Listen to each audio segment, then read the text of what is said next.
Pembacaan dari Hakim-Hakim 12 dan 13. Yefta dan Efraim. Dikerahkanlah orang Efraim, lalu mereka bergerak ke Zafon. Dan mereka berkata kepada Yefta, "Mengapa engkau bergerak untuk memerangi Bani Amon dengan tidak memanggil kami untuk maju bersama-sama dengan engkau? Sebab itu kami akan membakar rumahmu bersama-sama kamu." Tetapi jawab Yefta kepada mereka, "Aku dan rakyatku telah terlibat dalam peperangan yang hebat dengan Bani Amon.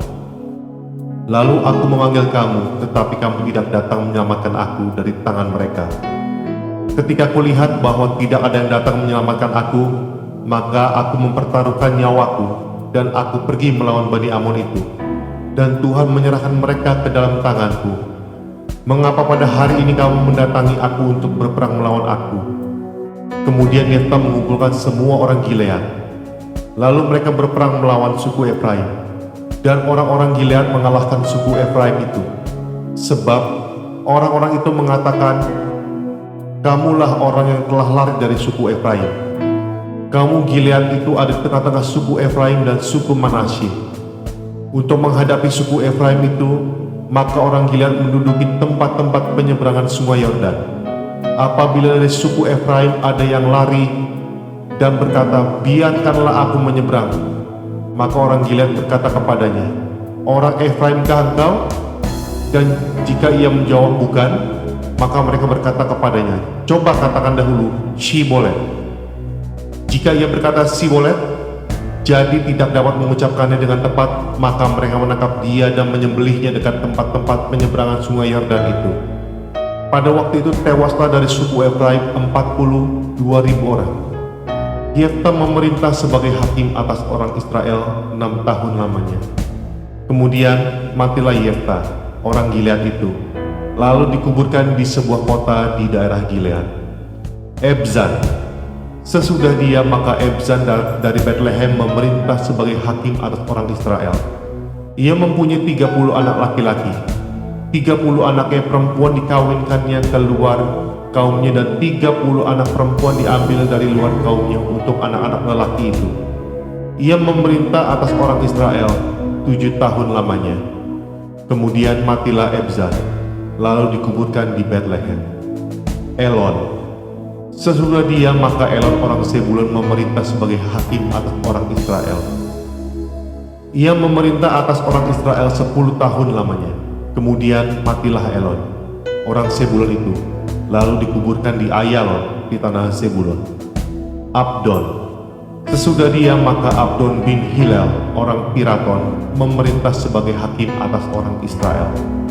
Ia mempunyai 40 anak laki-laki dan 30 cucu laki-laki yang mengendarai 70 ekor keledai jantan. Ia memerintah orang Israel 8 tahun lamanya. Kemudian matilah Abdon bin Hilal, orang Piraton itu, lalu dikuburkan di Piraton di tanah Efraim di pegunungan orang Amalek.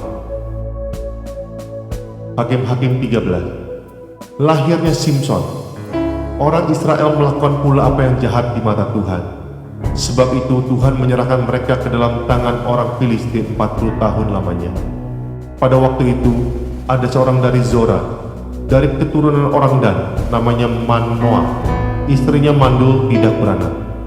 Dan malaikat Tuhan menampakkan diri kepada perempuan itu dan berfirman kepadanya demikian, "Memang engkau mandul, tidak beranak, tetapi engkau akan mengandung dan melahirkan seorang anak laki-laki.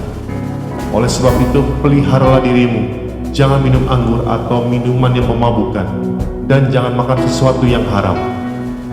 Sebab engkau akan mengandung dan melahirkan seorang anak laki-laki, kepalanya takkan kena pisau cukur. Sebab sejak dari kandungan ibunya, anak itu akan menjadi seorang nazir Allah, dan dengan dia akan mulai penyelamatan orang Israel dari tangan orang Filistin." Kemudian perempuan itu datang kepada suaminya dan berkata, "Telah datang kepadaku seorang abdi Allah, yang rupanya sebagai rupa malaikat Allah, amat menakutkan. Tidak kutanyakan dari mana datangnya, dan tidak juga diberitahukannya namanya kepadaku. Tetapi ia berkata kepadaku, engkau akan mengandung dan melahirkan seorang anak laki-laki. Oleh sebab itu, janganlah minum anggur atau minuman yang memabukkan, dan janganlah makan sesuatu yang haram, Sebab sejak dari kandungan ibunya sampai pada hari matinya, anak itu akan menjadi seorang nazir Allah. Lalu Manoah memohon kepada Tuhan katanya, "Ya Tuhan, berilah kiranya abdi Allah yang kau utus itu datang pula kepada kami dan mengajar kami apa yang harus kami perbuat kepada anak yang akan lahir itu." Maka Allah mendengarkan permohonan Manoah, sehingga malaikat Allah datang pula kepada perempuan itu ketika ia duduk di padang, dan ketika Manoah suaminya itu tidak ada bersama-sama dengan dia. Kemudian perempuan itu segera berlari memberitahukan kepada suaminya. Katanya kepadanya, "Orang yang datang kepadaku baru-baru ini menampakkan diri pula kepadaku." Lalu bangunlah Manoah dan mengikuti istrinya. Setelah sampai kepada orang itu, berkatalah ia kepadanya, "Engkaulah orang yang telah berbicara kepada perempuan ini?" Jawabnya, "Benar." Lalu kata Manoah, "Dan apabila terjadi yang kau katakan itu, bagaimanakah nanti cara hidup anak itu dan tingkah lakunya?" Jawab malaikat Tuhan itu kepada Manoah, "Perempuan itu harus memelihara diri terhadap semua yang kukatakan kepadanya. Janganlah ia makan sesuatu yang berasal dari pohon anggur. Anggur atau minuman yang memabukkan tidak boleh diminumnya, dan sesuatu yang haram tidak boleh dimakannya.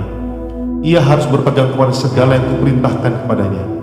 Kata Manoah kepada malaikat Tuhan itu, "Perkenankanlah kami menahan engkau di sini, supaya kami mengolah anak kambing bagimu." Tetapi jawab malaikat Tuhan itu kepada Manoah, "Sekalipun engkau menahan aku di sini, hidanganmu itu tidak akan kumakan. Tetapi jika engkau hendak mengolahnya menjadi korban bakaran, persembahkanlah itu kepada Tuhan." Sebab Manoah tidak mengetahui bahwa dia itu malaikat Tuhan.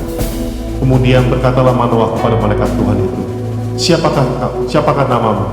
Sebab apabila terjadi yang kau katakan itu, maka kami hendak memuliakan engkau." Tetapi jawab malaikat Tuhan itu kepadanya, "Mengapa engkau juga menanyakan namaku? Bukankah nama itu ajaib?" Sesudah itu Manoah mengambil seekor anak kambing dan korban sajian, lalu mempersembahkannya kepada Tuhan di atas batu. Lalu diperbuatnya keajaiban, sementara Manoah dan istri memandanginya. Sedang nyala api itu naik ke langit dari mezbah, maka naiklah malaikat Tuhan dalam nyala api mezbah itu. Ketika Manoah dan istrinya melihat hal itu, sujudlah mereka dengan mukanya sampai ke tanah. Sejak itu malaikat Tuhan tidak lagi menampakkan diri kepada Manoah dan istrinya. Maka tahulah Manoah bahwa dia itu malaikat Tuhan. Berkatalah Manoah kepada istrinya, "Kita pasti mati, sebab kita telah melihat Allah." Tetapi jawab istrinya kepadanya, "Seandainya Tuhan hendak membunuh kita, maka tidaklah ia menerima korban bakaran dan korban sajian dari tangan kita, dan tidaklah ia memperlihatkan semuanya itu kepada kita, dan tidaklah ia memperdengarkan hal-hal yang demikian kepada kita pada waktu sekarang ini." Lalu perempuan itu melahirkan seorang anak laki-laki dan memberi nama Simson kepadanya. Anak itu menjadi besar dan Tuhan memberkati dia. Mulailah hatinya digerakkan oleh roh Tuhan di Mahanedan yang terletak di antara Zorah dan Eshitaol.